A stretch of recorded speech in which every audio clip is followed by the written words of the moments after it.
2 Corinthians 5:20 tells us we are called to be ambassadors to earth. You do understand that ambassador is a governmental term, right? Okay. One of our most energetic ambassadors who has been traveling the state, sharing the message of freedom, standing up to secure your rights, standing up to secure your family's rights, to protect your children, is our next guest speaker. Please welcome State Representative Pam Altendorf.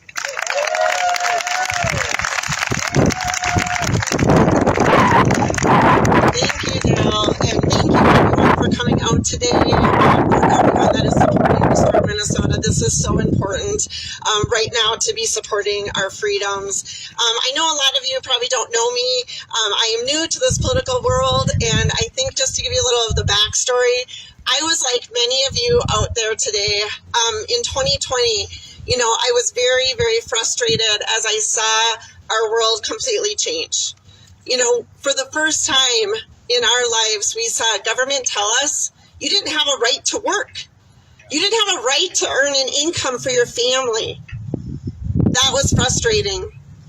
I watched as churches were forced to be closed. I watched as the government told us that we could not attend funerals of our loved ones. That was frustrating.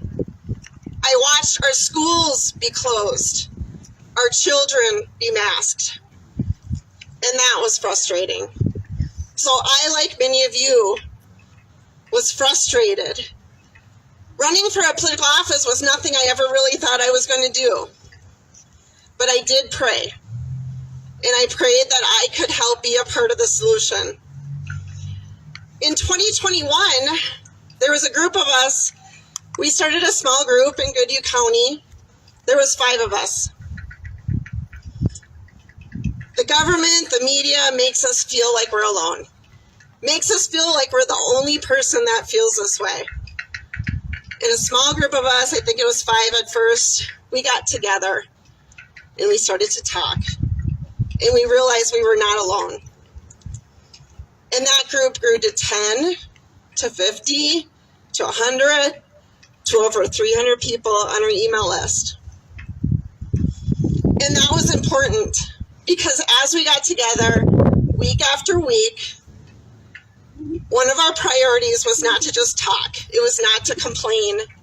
It was to do actions, to actually make a difference locally. And that is something that every person can do. And I think that every person doesn't realize your power to do locally what you can do in your own area.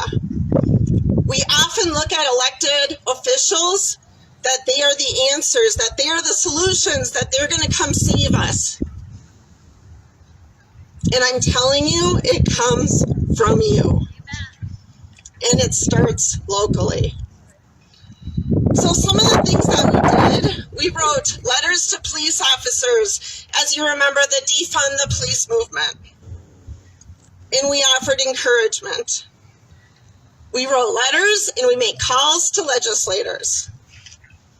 We attended school board meetings. We attended city council meetings. And that is something that every one of you can be doing locally. Do not look to your elected officials to save you. As you saw this last session, we did not have the votes on some of these. The people have the power. During this session, one of the very first times that I actually saw a bill get removed was in my Education Finance Committee. There was a bill in there that was for the homeschoolers. And the homeschoolers showed up. They showed up and protested. I believe it was over 100, I don't know for sure. Homeschoolers, moms, dads, kids, and they had signs. That apparently was enough to have them strip that out of the bill. The people have the power. The elected officials do not have the power in the state of Minnesota. The people have the power. And the sooner we learn that, and the sooner we start to get engaged, informed, and show up, we will be able to push back on some of these things that are happening in the state of Minnesota. So be an encouragement to others. One of the biggest problems right now, and it's not just in our state, but it's nationally, is our media. Our media is running for profits. Our media no longer stands for truth. And that does not mean everyone. That does not mean that there's not good people out there that are trying. But in general, our media is not what we thought it was. And too many people still look to that and to believe that. We have to encourage people to have discernment. We have to encourage people to look to alternative media, to alternative news. And there are people coming up all over. And it's also very encouraging to see that the national news, many of them, their ratings are going down and down and down. So be encouraged, because people are waking up. But we need to be an encouragement to others for them to seek the truth. Something about me, in 2008, I had kidney cancer. And that really helped me live a life where I wanted to live with less chemicals. I was very concerned environmentally about what's in our home, what are we putting on our skin, what are we touching, what are we breathing. So that's something I've worked passionately about for it was 13 years when COVID hit. And when this vaccine came out, let's be clear. Not FDA approved vaccine. This was given an emergency use authorization for people to use. That is the truth, that is the fact, and we need to be very clear with that to every person. When I have lived for 13 years trying to strip chemicals out of our homes, out of our lives,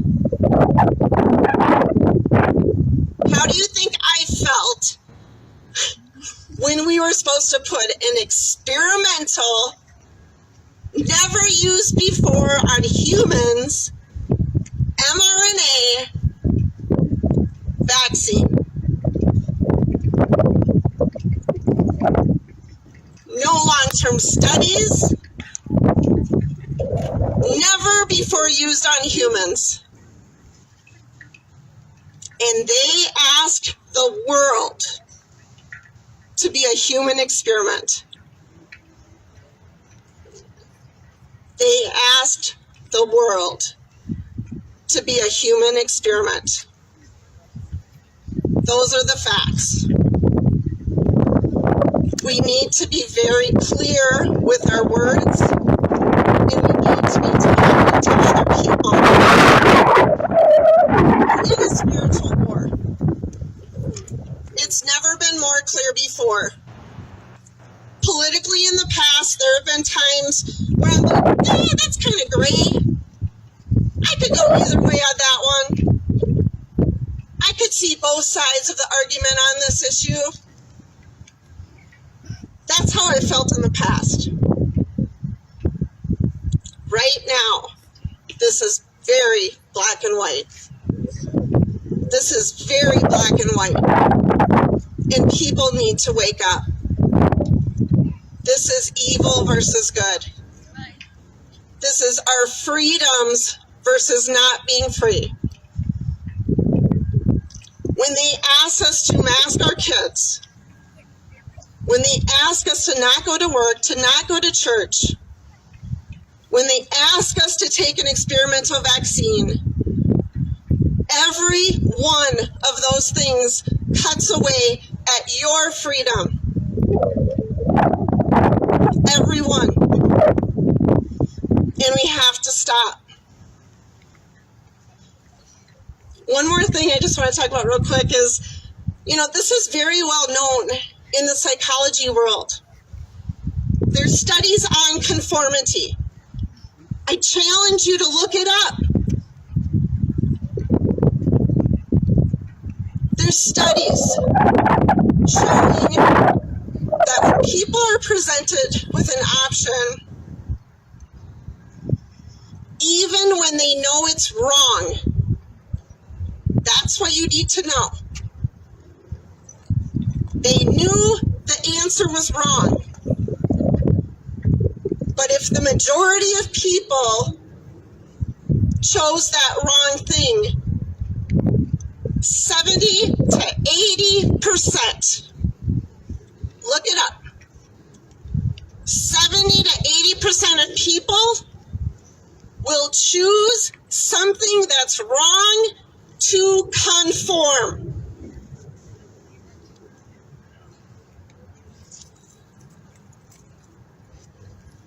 This is serious.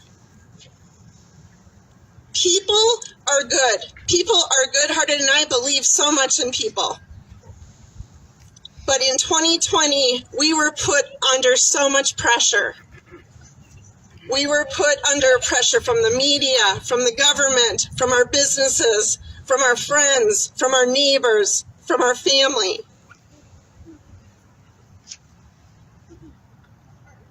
To conform.